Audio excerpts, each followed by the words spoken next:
delighted to get to host Saul Kaplan. Saul describes himself as a hopeful innovation junkie and human-centered business model designer. He's the founder and chief catalyst of the Business Innovation Factory, which designs, prototypes, and commercializes new business models for social impact. And Saul's the founding CEO of a BIF designed venture, LunaYou, which is addressing the maternal health crisis in America. And he'll share more about that today. Saul has led the BIF Summit for 17 years, which has brought together more than 5,000 industry leaders and nonprofit leaders to catalyze what he calls random collisions of unusual suspects, or making a ruckus. With that, I would like to invite Saul to the stage. Saul, please, we're really eager to hear about LunaYou, about making a ruckus, and learning from your amazing 2 decades of leading the Business Innovation Factory. Would everybody on the line please join me in giving fireworks applause? So with that, Saul, over to you. Hey, Jeremy, thank you so much. What a beautiful introduction. I'm so humbled and flattered to be to sharing your platform today and being with it. I've been watching the names pop up and the locations. It's amazing, and I'm really excited about the conversation that we'll have today.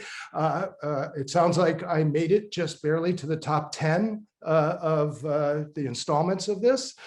So that's cool. And I have to start by saying here, I'm just going to introduce this by saying, when you asked me to do it, of course, I'm interested in interacting with you in the D.school and the community that you've cultivated.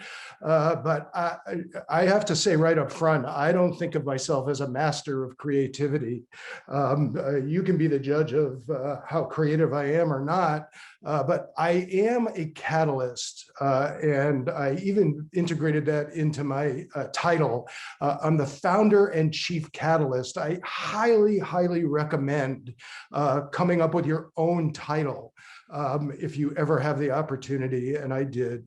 And I picked it with intention because I knew, and I'm going to share the story with you, the journey story of how I made this transition, how I reinvented myself, from an industrial era, operationally excellent, working in large hierarchical organizations to what I call, someone who's now embraced the 3 superpowers of transformation: human-centered design, rapid prototyping, and storytelling and engagement. I called myself the catalyst, chief catalyst, because I remembered back in my science background about the important role a catalyst plays. And for me, it demonstrated what I called a new form of leadership, and I needed to embody this, that a catalyst gets a reaction started. It's critical to starting the reaction, but then it gets out of the way and it creates the conditions for the other players in the reaction to be their best selves and to work. And that sounds like a really important leadership role, which is different than the one I grew up in, which was much more of a top-down, command and control, kind of leader. So I called myself a chief catalyst because it was a daily signal that I needed to reinvent myself, my leadership style, in order to be more effective in the 21st century. And the last thing about a catalyst that I seem to remember, from high school and college chemistry, was that the catalyst doesn't get used up in the reaction. It lives to fight another reaction. And I think as an innovation junkie, that's a really nice attribute to have, because boy, can we get chewed up in a lot of these innovation exercises. So what I'm going to do here, if I could put up the slide, Jeremy, I'll go through the quick outline, the structure of my talk. And then I'll start sharing more of the journey story. I label it tweaks to transformation, how to go from incrementally improving what is to imagining and then standing up in the real world, entire new practices, entire new ways to solve problems. And I've been on a very, very long-term, career-long journey on what does it mean to go from tweaks to transformation. So I'm going to share that in the form of story and personal journey. Then I'm going to take you through some of the stops along the way that are practices and things that have been integral to my journey. And I'm going to share some lessons from that with you in the hopes that it'll be relevant for you, for the journeys that you're on, for the changes that you're trying to implement with yourselves, your organizations, and your communities. I'm going to share a community that we've been cultivating for 17 years. I'm going to share what we've learned about its genome, the chromosomes that make up the fabric of our community. I'm going to talk about those 3 superpowers of transformation and what we did, what I did to learn them, to embrace them, and then to incorporate them in a theory of social system change. Right? Lord knows we live in a time that screams for transformation, and we can debate whether we're even good enough to do incremental improvements, but we're certainly better at incrementally changing something than transformational system-wide change, which most of us believe is what it's going to take to be successful in the 21st century. And then I'll just share briefly pulling it all together and how we've embodied it to actually launch a new venture that incorporates all of the practices that I'm going to take you through. So, okay, Jeremy, if you come off of that outline slide, I'm going to share, and you can take the slide down if you want here for a couple of minutes. I believe in storytelling. I believe transformation requires storytelling. The only thing anybody ever will transform are things that they are emotionally committed to, and story conveys those emotions. And so learning storytelling, not the kind of marketing and top-down outreach and communication that I learned in the industrial era, but the kind of storytelling and engagement that's organic and that bubbles up from the bottom, that's embedded in community building.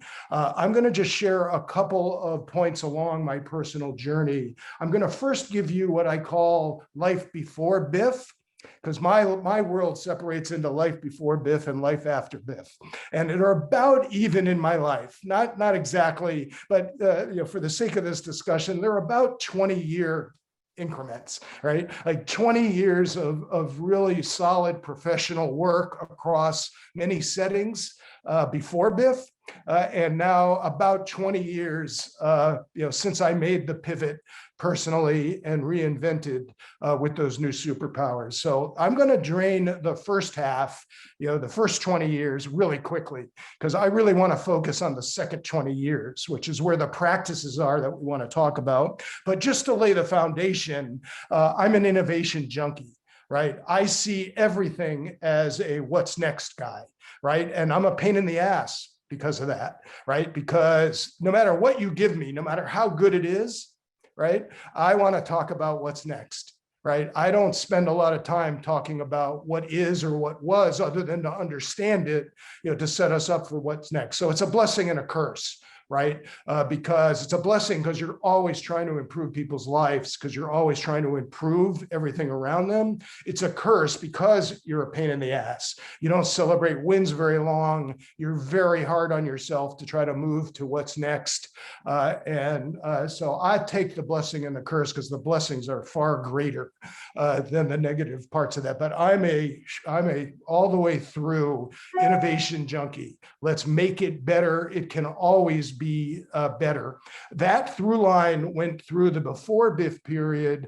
I'm a scientist, MBA, worked for large corporations. I spent a significant amount of time working in the pharma industry, so you can add big pharma to my industrial era, journey.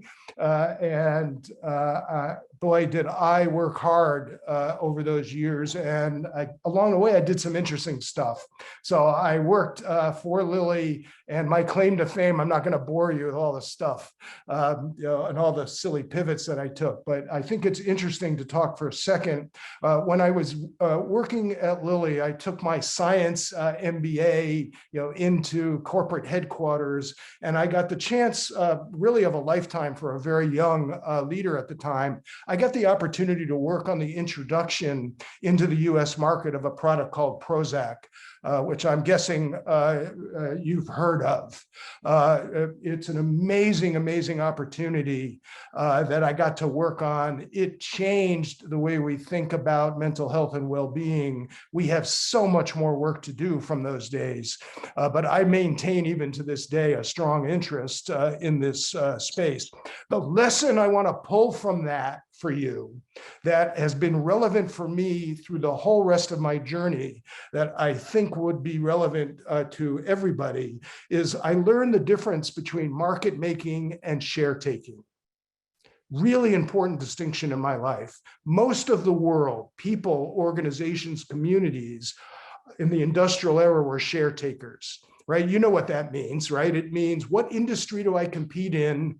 Where am I on the league table in that industry? How do I grow my share? How do I take share away from somebody that's above me? How do I maintain and keep my share? We're really good share takers as people, organizations, and communities. That's what we learned. I went to business school. They taught me to be a better share taker and all the tools and techniques. But I got very interested early in my career in something I call market makers, right? Market makers operate differently, right? They're not in an industry and worried about what share they have of the industry. They're trying to create entire new markets for which they are the leader by definition, because they created it. And then over time, it becomes a share-taking game again as it becomes attractive and other people come in. I got very interested in, what the hell does that mean? Who are the market makers? What does it mean for a person to be a market maker? And how do I become one? And how do I become a better one? What does it mean for a company to be a market maker versus a share taker, right? And I also learned what that same math looks like at the community level, and I'll talk about that here in a second. The latter part of my time before BIF, which I'm not going to spend a ton of time on, was I was a road warrior consultant for a lot of years, right? I started at Arthur D. Little, worked with a bunch of brainiacs that couldn't manage their way out of a paper bag, but they were sure smart. And for some reason, I got to hang out with them. And they did what I call SEGO consulting, right? When you got hired because you were smart, you wrote a thick report that nobody would read, and the leader would wave it in front of the board, to support or validate a decision that they wanted to make. And we got to go back home to Cambridge, Mass, and didn't have to get our hands dirty, with all the implementation work and all the other stuff. And that wasn't for me. I'm not wired that way. But boy, I wish I had owned the company Arthur D. Little at the time, because people still respect the brand.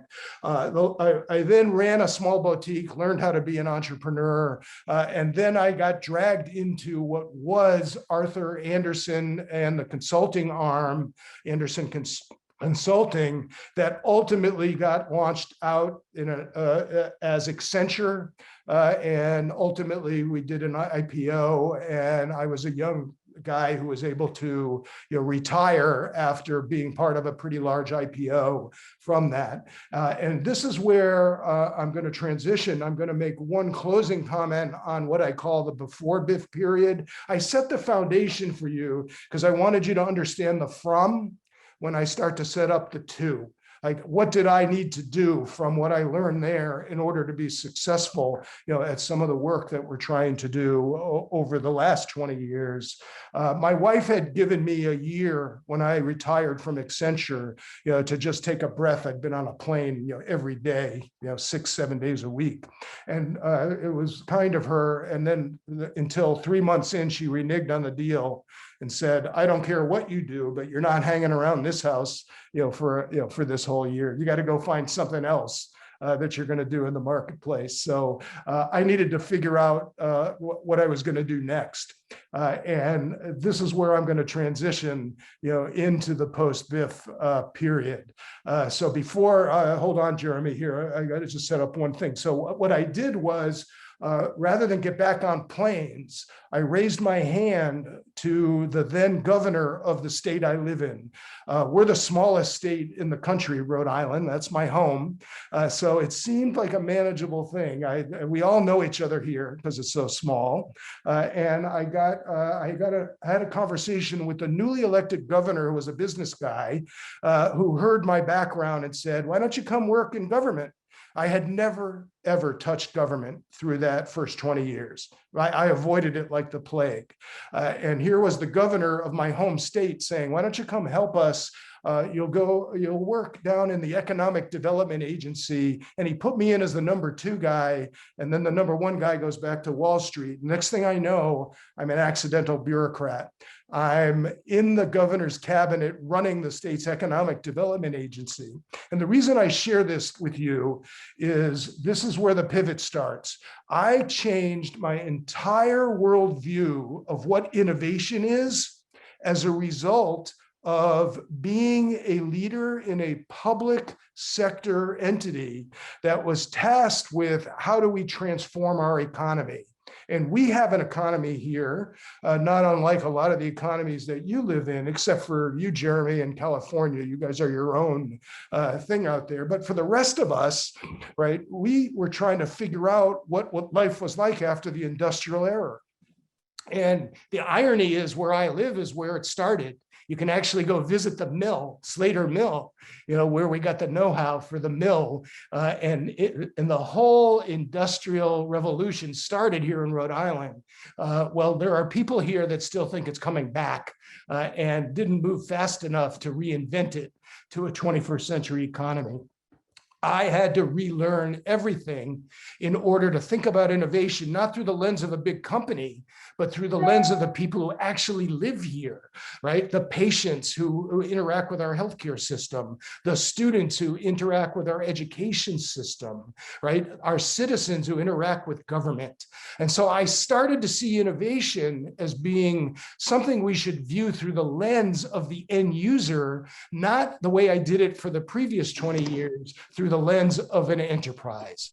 So with that, I immediately started to build my pathway to reinvention, and I launched BIF.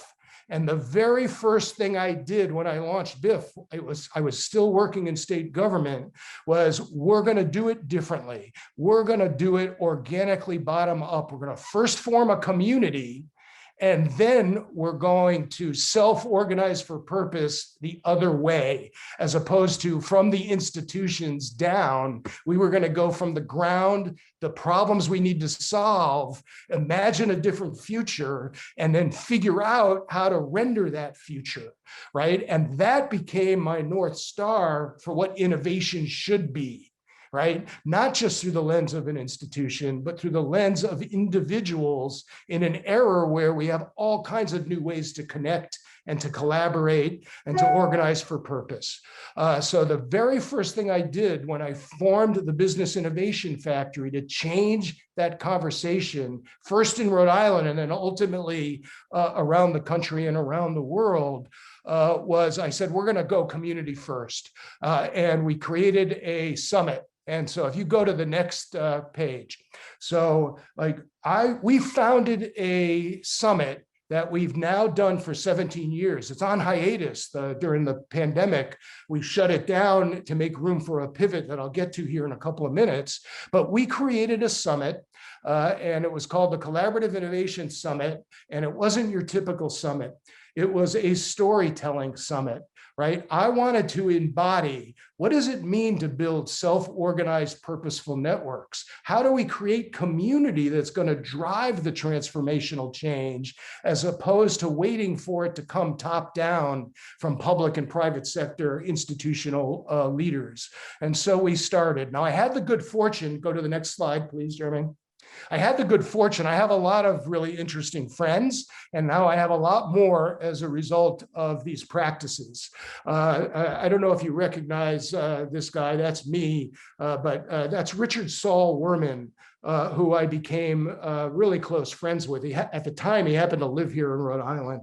And in the design world, I had to go back and find this slide for this talk because he's clearly a design icon. He's interesting. He founded TED. He's written, I don't know, hundreds of books. I get to talk to him. There's hardly a month that goes by that I don't. He actually started the TED conferences. And so when I decided to start a conference, of course, I went to Richard for his advice. And the short version of the story is I had an MBA-like matrix. Richard, here's my sophisticated idea of what I want to do. We're going to have different social sectors on one dimension. We're going to have different scale on another dimension. We're going to, he looked at me and he said, Saul, do you really want to know how to do this? He took the piece of paper out of my hand. He ripped it into 100 pieces.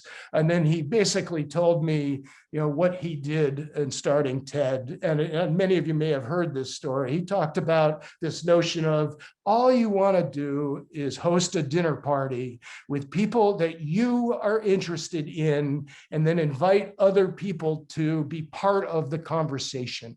And don't overcomplicate it. Don't overthink it. Just find people you're interested in that can tell a good story. And that's what we did.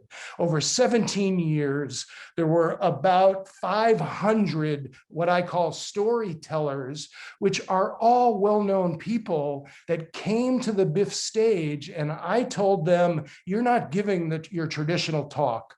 I want you to share a personal story about transformation and how you've reinvented yourself. And you cannot believe over 17 years, the people that came to share stories that made themselves vulnerable, that threw away their PowerPoint decks and told a personal narrative in a vulnerable way that we could learn from. And I told these storytellers that all they are is catalysts. The summit was not about them. The summit was about the 500 people that came to be part of this. So we would run 4 or 5, storytellers, no Q&A, just inspire us. And then we'd go into breaks in these beautiful settings with no structure, no breakout rooms, no assignments, just interact, collide with each other, right? Share your dreams, share your work across disciplines. Don't stand with people that you know, meet somebody new that comes from a completely different world, because our summits were all horizontal. If you were an innovation junkie, it didn't matter to us which industry, which discipline. We curated the audience more than we curated the speakers, the storytellers. Over 17 years, this has created for me personally, for our team, and it turns out for the community, one of the most inspiring things I've ever been a part of, because we didn't prescribe what collisions they should make or what they should do with them. We created the conditions. We catalyzed the conditions for those collisions to happen. And there's not a day that goes by, even today, where someone says, I was at the 6th BIF and here's the collaboration I had, and we have changed our community, we changed our company. And this was one of my most proud accomplishments. I didn't have to be in all those conversations. All I had to do was create the conditions for it to happen and to keep people connected. And this became the foundation for our design. Next slide. So as a result of that, after a couple of years of doing this, it was very clear who these innovation junkies were. And we decided we would try to document what is our genome. What are the chromosomes that we share as innovation junkies? It doesn't matter what industry you're in. It doesn't matter, what your discipline is. It doesn't matter whether you're private sector or public sector. We knew that what we wanted to do was create the conditions for us to collide and to, in a purposeful way, create new solutions and approaches that would be transformational to help us get to the 21st century. I am not going to drain this slide. You'll have all these slides, so you can go in more detail through them. Let me just highlight a couple of them.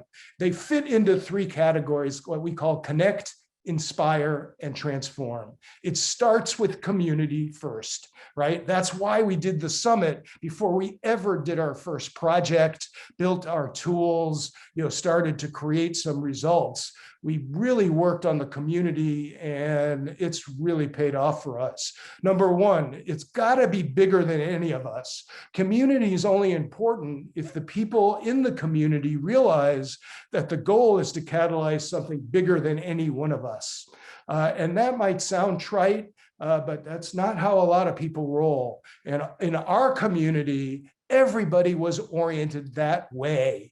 We all believed that we could design a better future together. And then this idea that I made kind of the headline, this random collisions of unusual suspects, right? This is our code for you've got to collide with people that are not in your swim lane, right? We go to way too many meetings. We spend way too much time with all the usual suspects, and nothing ever happens there.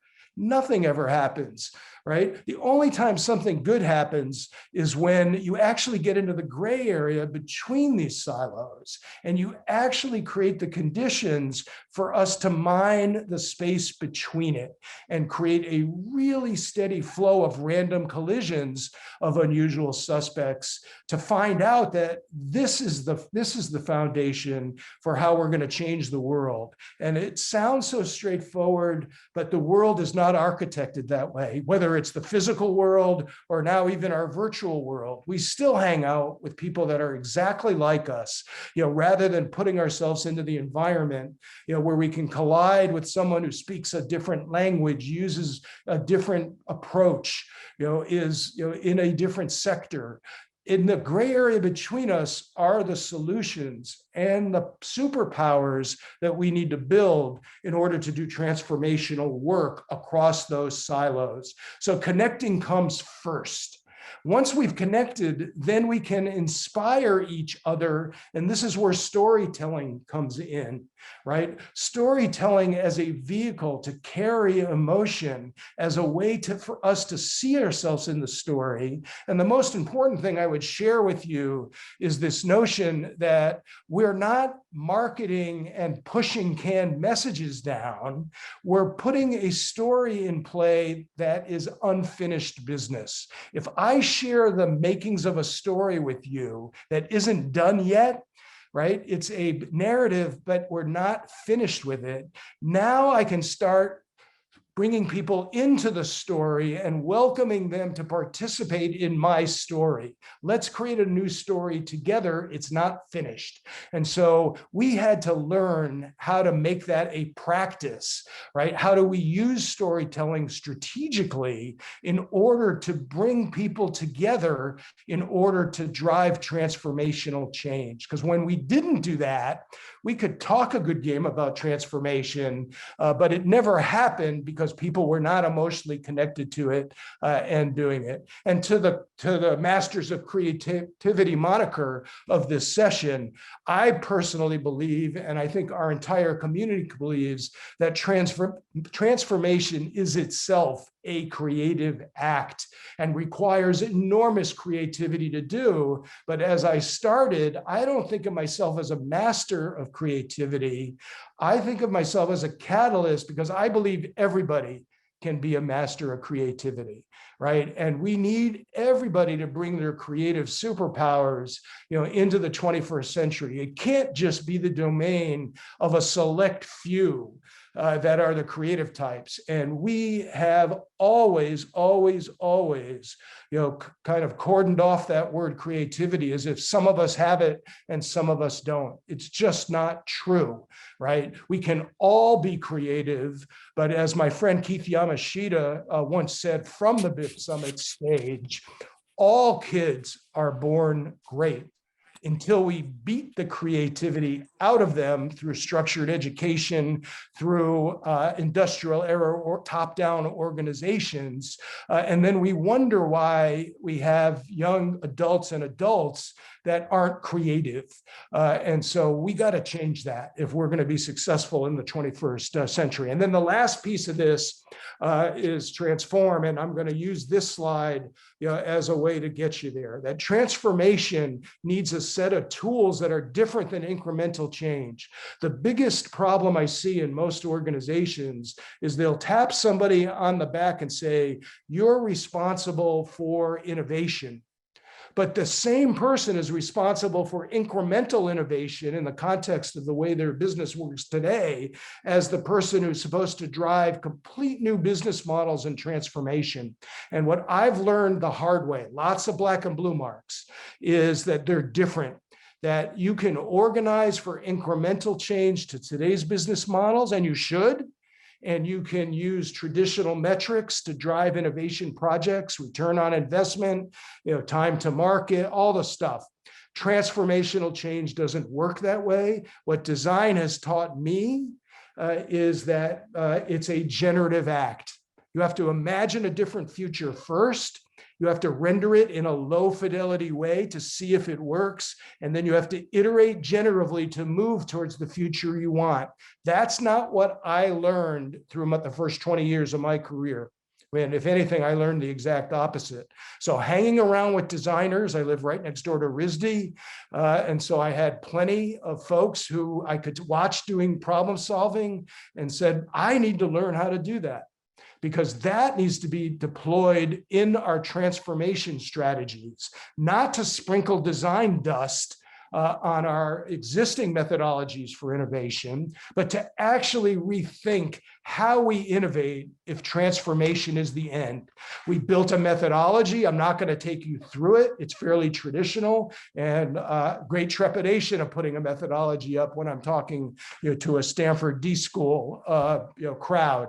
But we built a methodology. There's a playbook that sits behind it. You can find it on our website that actually goes step by step. How do you go through these phases to go from walking away from what's happening today to understand the future differently, to imagine it differently, and then to come back and render first conceptually, then in a prototype that can actually see whether it works at a small scale, and then for the stuff that works, put it into a path where we can start to work on scaling it. The problem in the industrial era was that we wanted to skip all those steps, and we only wanted to work on things with a predictable ROI that could go right to commercialization and change the quarterly results. That's fine for incremental change. What I've learned over a lot of years is that does not work for transformation. Transformation requires a different approach, and this is the approach that we use. There are lots of them out there. It worked for us. We did 70 projects, right, with lots of leading companies and organizations. We got funded by lots of different sources to do those 70 projects. But at the end of the day, if you bring ideas for change into the top of a very large institution or organization, right, unless they're set up for transformation, the best they're ever going to get is to harvest it for incremental improvement to improve the operating results in the near term. They're still going to be vulnerable to being completely disrupted. And now more than ever, that risk is higher up on the strategy agenda. We need a new set of tools for transformation. Next slide. So we needed a theory of change to go from what I just described to how do we make a difference in the world? How do we have social impact? Because that's the kind of change I was most interested in, right? Not just helping a company be more innovative and to change, but to actually change society to solve real problems that far too many are struggling with on the ground. We see this in the pandemic every day. So here's another piece of thought capital. We're going to post the link to a Medium post that takes you through the logic of this theory of change. But I'm just going to give you the headlines that say our theory of change. How do we get to transformation? Goes through a hierarchy, much like Maslow's hierarchy, that starts with capabilities. These are the superpowers, the powers to do something, right? The ability to connect those capabilities in new and different ways, first for new practices. But when you embed those new practices into an existing organization, they often resist it. They have antigens to these next practices, right? Because they require change on other parts of the company. So it's really hard for large organizations to do this. Not impossible, but hard, right? Because in the end, it's new business models that are going to transform social systems, not the existing business models that we live in today. So we've got to get much better at moving quickly from the raw material, the capabilities, the next practices that leverage the technologies that we have available, that get embedded in new business models that don't exist today. And then it's those business models that have the potential to come and change social systems. And until we get there, you can see the disconnect between top-down enterprise innovation and how hard it is to change large social systems. So I would highly encourage you to get that blog post that you're going to see linked to in the chat, because it lays out the whole logic stream all the way through this presentation. But we needed and now have a theory of social systems change to take our tools and practices and tie them up to a logic that says, this is how you put in place these practices, and this is how you create the new business models that can then be catalytic and become the catalyst for entire new social systems designed around the customer, the end user, the student, the citizen, right? The patient. So I'm going to finish by I'm not going to go through all of this, but I wanted to leave you with how this comes together and what it meant for me in my personal journey, because we've now taken BIF, and instead of those 70 projects that were done for clients all over the world, we're now going to self-initiate design challenges. We're going to become and are becoming a venture studio to do exactly that, but to do it in places that we want to work, where we have reason to believe that we can go all the way through that methodology to launch a new venture. So I'm going to just at a high level, and you can go to the website to learn more. At a high level, we picked maternal health as our first design challenge.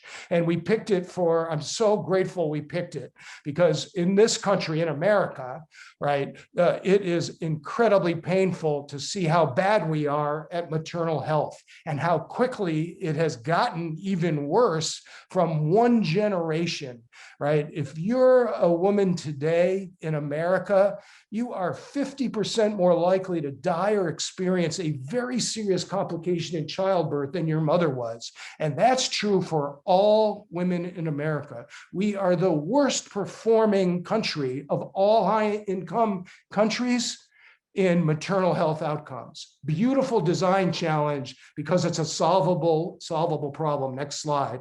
We applied our entire approach, went through the exact methodology that we've been running workshops and using with our clients. We did it for ourselves, and we formed LunaYou. I'm actually proud to say over the holidays, we literally had made it through the conceptual design. We began to prototype in the real world, and we now are heading into the early transition to commercialization. And we've incorporated LunaYou. It's a public benefit corporation that's been established. I just want to throw in this idea when I reinforce social impact to say that if you look at the statistics in maternal health, it's 3 times worse if you're a BIPOC woman having a baby in America.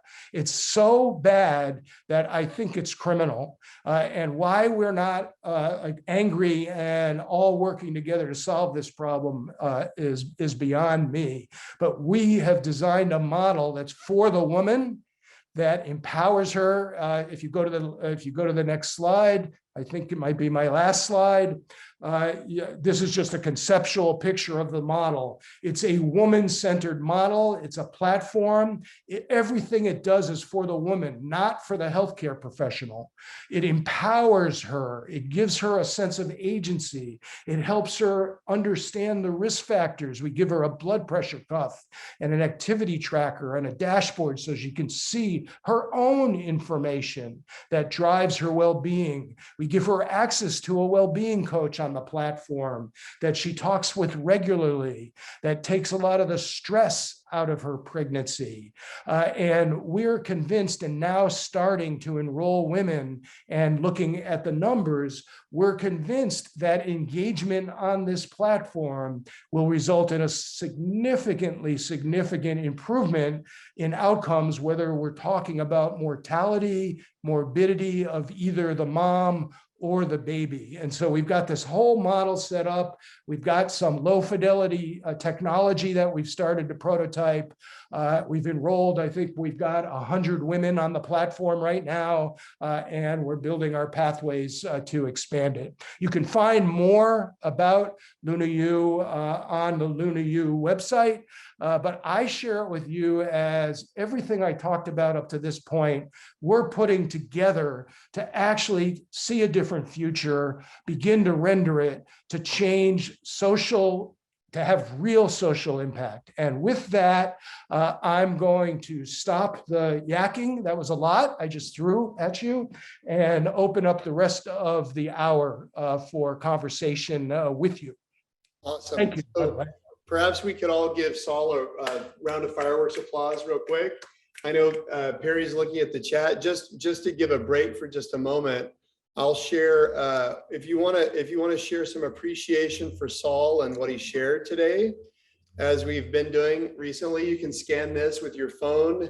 It'll auto-populate a tweet that basically says, "That was amazing. Thank you, Saul." And also let our upcoming speakers know that we're excited to host them. So if you want to do that, you're welcome to. Perry, do you have a couple of questions from the chat? We have about, let's say, 7 minutes remaining for Q&A.